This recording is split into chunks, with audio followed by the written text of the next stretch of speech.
হিসাবে আছি। আজকে আমাদের পরিচয় শেষ। আমি ইন্টারন্যাশনাল হিউম্যান রাইটসের ভাইস প্রেসিডেন্ট হিসেবে আছি। আসসালামু আলাইকুম, আমি Mustaria Murshid Smriti, international human rights অর্গানাইজেশনের ভাইস প্রেসিডেন্ট। ধন্যবাদ। আমি Shamim Ahmed Majumdar, international human rights organisation বাংলাদেশের জেনারেল সেক্রেটারি হিসেবে কাজ করছি।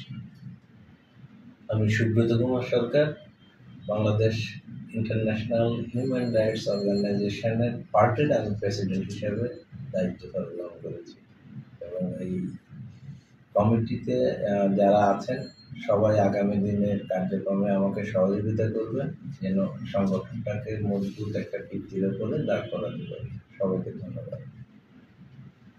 আমাদের নেক্সট আমরা যে প্রোগ্রামে গিয়েছি যাইতে চাই সেটা হলো আমাদের পরবর্তী যে প্রোগ্রাম, আমরা হেলথ প্রোগ্রাম করতে চাই এবং ট্রি প্ল্যান্টেশন করতে চাই চৌষট্টিটা ডিস্ট্রিক্টে। এই ব্যাপারে আপনারা প্রত্যেকে মাথায় জানান। আমরা যে ওমেন্স হেলথ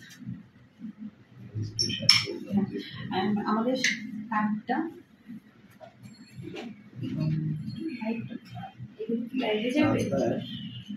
একটু স্টপ করে দেন, রাইট? ভিডিও করতেছি, নট লাইভ। তাহলে ঠিক আছে, কেটে আবার ঠিক করে দেওয়া যাবে। তারিখটা বলেন, তারিখটা বললেন 27 তারিখে, এই মাসে 27 তারিখে। 27 তারিখে না হোক আমরা অন্যদিন করলেন, এই উপলক্ষে আপনারা অন্যদিন আগে জানো।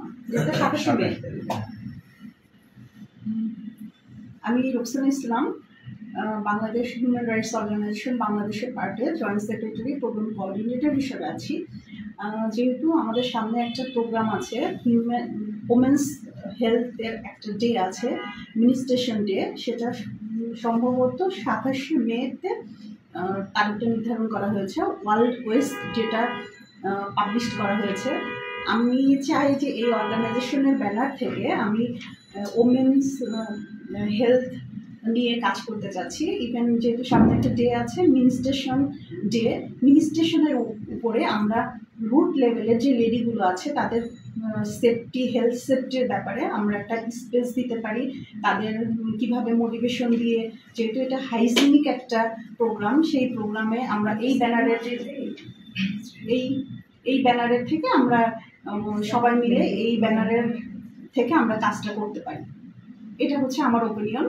আমি রাখলাম এই প্ল্যাটফর্মে যে আমরা এই প্রোগ্রামটা কিভাবে করলে ভালো হবে, কোথায় করলে ভালো হবে, সেটা সবাই মিলে ডিসকাস করে আমরা ওমেন্স হেলথ প্রোগ্রামটা সবাই মিলে করা যাবে কিনা।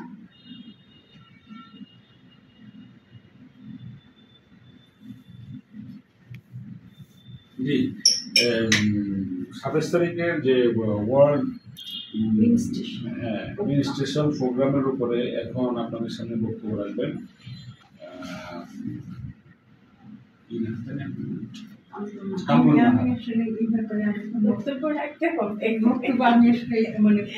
আমার প্রিপারেশন নাই, আমি কিছুই বলতে পারবো না। আচ্ছা, এখন এই বিষয়টা নিয়ে আপনার আলোচনা করতে পারি যে আসলে আমরা কিভাবে করতে পারি। আলোচনা রাখবেন আমাদের ভাইস প্রেসিডেন্ট স্মৃতিমা। আপনি যদি মনে করেন যে আমরা বেসিক্যালি যে প্রোগ্রামটা করতে চান, সেক্ষেত্রে ছোট ফ্যাক্টরি চাইলে আমি ছোট ফ্যাক্টরি অ্যারেঞ্জ করে দিতে পারবো। কারণ যেহেতু আমি অডিট করি, প্রত্যেকটা ফ্যাক্টরির সাথে কিন্তু আমার একদম আপনার এলাকার আনোয়ারা ইপিজেড থেকে শুরু করে নীলফামারী ইপিজেড পর্যন্ত যে কোনো ফ্যাক্টরিতে ধরেন আমি আপনার অ্যারেঞ্জ করতে চাইলে করে দিতে পারবো। কারণ এটা ডিপেন্ড করতেছে আমাদের ক্যাপাসিটির উপর। কেমন করবো আমরা জানেন, যেমন ভাই বললো যে 60% লেডি থাকবে ওই ফ্যাক্টরিতে। আবার কিছু ফ্যাক্টরি আছে যেখানে, যেমন সোয়েটার ফ্যাক্টরিগুলো, মহিলাদের সংখ্যা কম। যদি আমরা মনে করি 50টা আমরা ন্যাপকিন দিব, তাহলে সেক্ষেত্রে আমরা একদম ছোট টাইপের সোয়েটার ফ্যাক্টরি আমরা সিলেক্ট করবো। যদি মনে করেন না আমরা 500-600 দিতে পারবো ন্যাপকিন, তাহলে আমরা একটা বড় ইয়ে টাইপের ফ্যাক্টরিগুলো তাদের লেডি কতজন আছে ওইটার চেক লিস্টটা নিয়ে আমরা ওখানে ইয়ে করতে পারি। সবার আগে আপনারা ডিসাইড করেন বা ডিসিশন নেন বা দেন যে আমরা কতজনকে নিয়ে প্রোগ্রামটা করবো, করবেন কিনা, অথবা কতজন কতদিন করি আমরা কতজন নিয়ে করবো। এই প্রোগ্রামটা করার কিন্তু খুবই ভালো হবে, খুব ভালো হবে। কারণ মানে হচ্ছে ওয়ার্ড মানে লেডি হেলথের সবচেয়ে একটা বিগ ইস্যু। এইটা যদি খুব ভালোভাবে এটা নিয়ে কিন্তু আমরা কন্টিনিউ কাজ করতে পারি।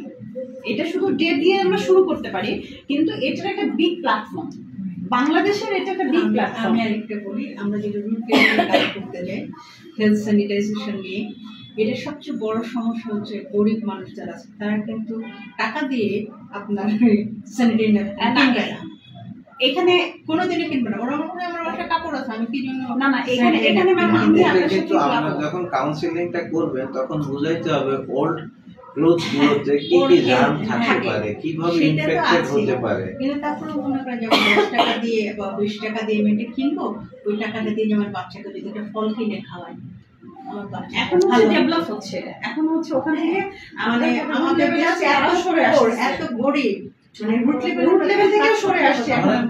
এই জন্য আমরা ইন্ডাস্ট্রি লেভেলটাকে ধরতে চাচ্ছি, কারণ ওরা কিন্তু আর্নিংও আছে ওদের ইন্ডাস্ট্রি লেভেলে যারা জব করতেছে। এখন তো সরকার প্রতিটা ওয়ার্ডে কিন্তু দিচ্ছে মানে এটা নিয়ে ওই যে এটা নিয়ে কাজ করতেছে একটা মেয়ে, একটা অর্গানাইজেশন আছে, আমি এটা ওনার সম্পর্কে খুব ভালো জানি, আমি কেবলই বললাম।